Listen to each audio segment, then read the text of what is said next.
The other day on my blog I showed this triangular treat box, and I'm going to show you how to make it today.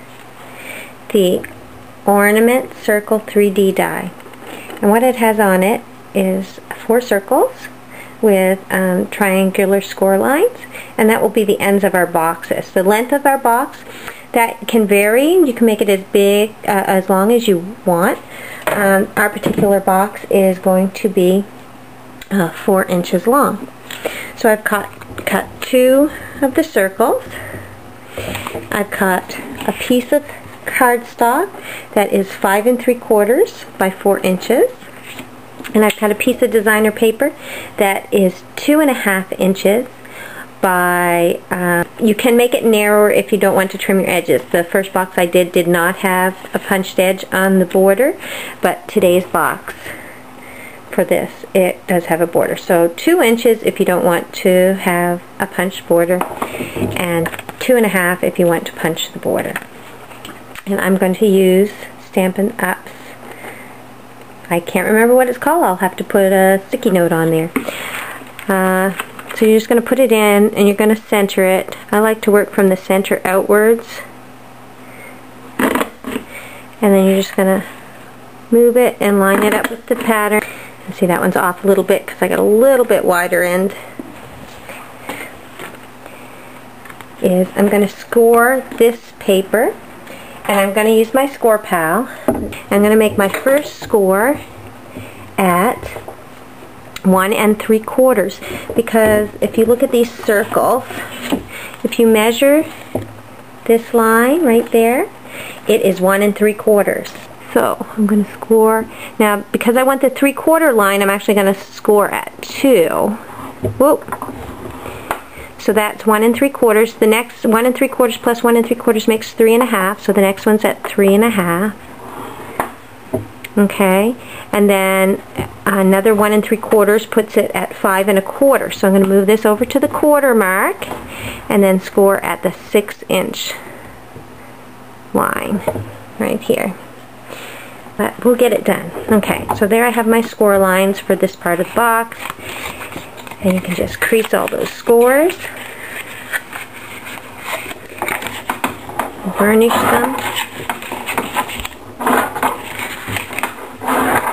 I'll move the Score Pal out of the way, and the next thing I'm going to do is I'm going to add some strips of adhesive. I like to use Score Pal tape. You could use a sticky strip or whatever adhesive is your choice. I'm not measuring, I'm just putting it down, and I'm putting it in each of the 3 1 3/4 sections on the one side, and just on one of the 1 3/4 sections on the other side, so I can still open the one side of the box to put my treats inside. And it doesn't matter which one that you put it on the other side. And then flip it over, and on your narrowest section you're going to apply sticky strip the whole way for that, because that's going to close your box. So remove your adhesive, matters so much, and then crease your circles on the triangular crease line. So the next thing you're going to do is line the edge up over the sticky strip. And then just repeat it for each of the sections, folding the box as you go. And the last one, you want to, sorry, I was out of camera. You want to remove your long sticky strip, and then fold this end first, and then carefully line up the edge of the box and secure that. Okay, so then you can undo your sticky strip from the other end. Sorry. Alright, there we go. And so then you're going to take your one section from the other circle die and put that in and adhere that, and then your flaps close. voila, that's the box. Now we're just going to trim the box. So to trim the box, again, we're going to take our designer paper and go back to the score pal, and we're going to score at the same things. Another thing you can do, which works, is you can just wrap it around, because I find sometimes when you use the exact same score line, it actually ends up being like a little bit short for some reason, and I haven't figured out why that is. I think it's because the paper, when it wraps over another layer, adds some to the length. So, let's see how I can do at this. Wrapping it around. See, it's still a little short, even though it's the same length of paper. So, that's okay, because it's going to be in the back of the box, and you're not going to see it. So then we're just going to put some sticky strip on there. And I didn't use my score file for that, but you can score it, and you just use the same score, so 1 3/4, 3 1/2, and 5 1/4. I'm going to apply some adhesive, and then center it on your box. And I like to keep this so that that is the back or the bottom of my box, so that you don't see that. So you can put that down. And then we're going to add a little embellishment for on top of the front of the box. Oh, I see. I use the other side of the designer paper. This side has glitter and sparkles on it. And this side, this is the same paper, but the opposite side. This has pretty brown flowers, and anyway, both sides are really pretty. Okay, so the next thing I'm going to do is I'm going to stamp my image, which I'm using the Hugs and Kisses stamp from Love You Much. I'm going to stamp it twice in chocolate chip. Once I'm going to cut it out with my scallop circle.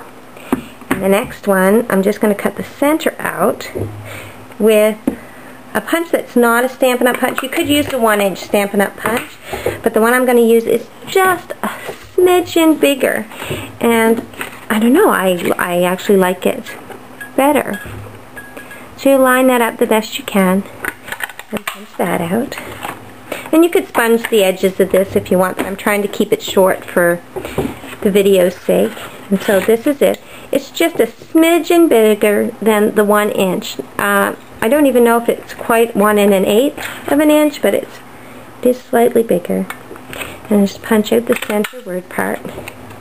And then using your 1 1/4 circle punch, stamp out a chocolate chip circle. And we're just going to layer these. So then I'm going to use some Tombow multi-purpose adhesive for this piece. If I get any left in there. Now you could use dimensionals for this, you could use sticky strip, whatever you want. And it doesn't matter if this is upside down, because we're going to cover the center. But just put that on your box. And then my next two things, I'm using dimensionals. So we'll put a dimensional there and a dimensional there, and just layer these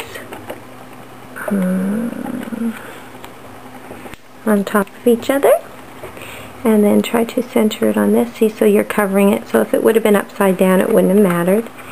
And you could add some glossy accents or color in the center with a pink marker. You could add some bling around there. You could tie some ribbon on here. I mean, there's all different ways you can trim this box, but the whole idea was to show you that you can make this triangular shaped treat box by using another Sizzix die that was meant to make ornaments with. So think outside the box, ladies, and see what you can do. Thanks. Hope you enjoyed the tutorial. If you did, leave a comment. Anyway, I enjoyed doing the tutorial for you. Have a great day.